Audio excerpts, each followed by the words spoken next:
One thing I wanted to clarify for some people, manifesting is not something, yes, it's something you do, but it's not something that you only do a little bit of the time. It's something you're already doing. You're doing it by thinking. Your inner conversations, so your inner talking and your subconscious. And the subconscious is automatically setting out what's going to happen.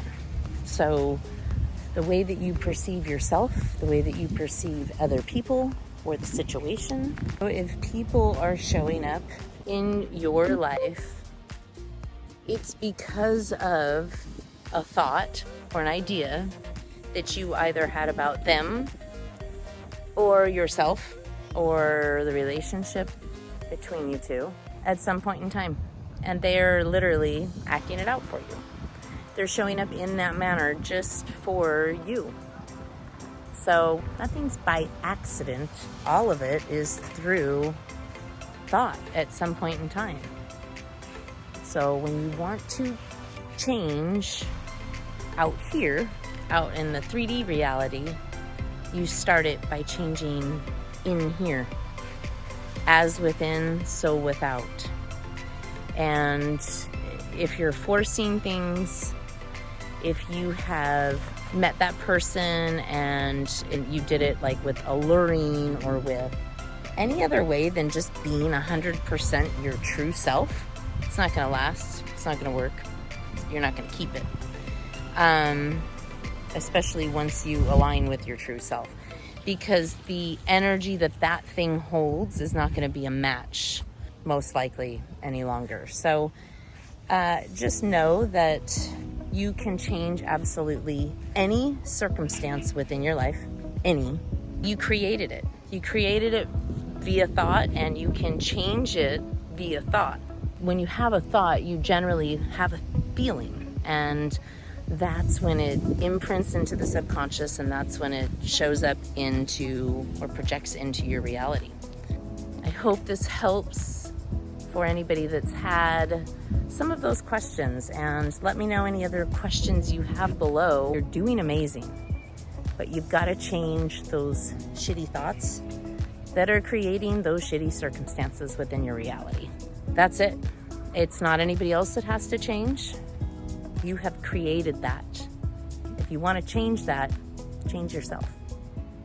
And watch and see that the world around you changes. People will fall away.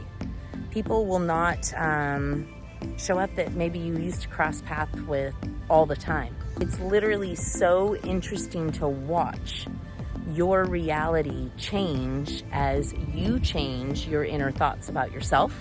So your concept about yourself and about the things that surround you. Self-concept is the biggest thing. That is what is going to set the stage of you. And so many people manifest or want to manifest money. You know, they say, oh, I want money. It's not money that you truly want. You want the freedom. Okay, money really is nothing. It's an image that we have given it in our head. When you attach the feeling of freedom, the feeling of abundance, the feeling of, being able to buy anything, and an exercise that you can do if you're having trouble visualizing, get yourself really calm and relaxed for about 5 minutes.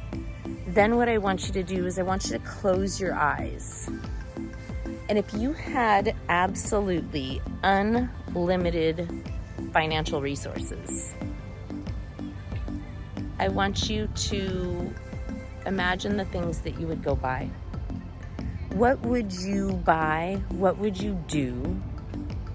How would those things make you feel if you never had to check your bank account again?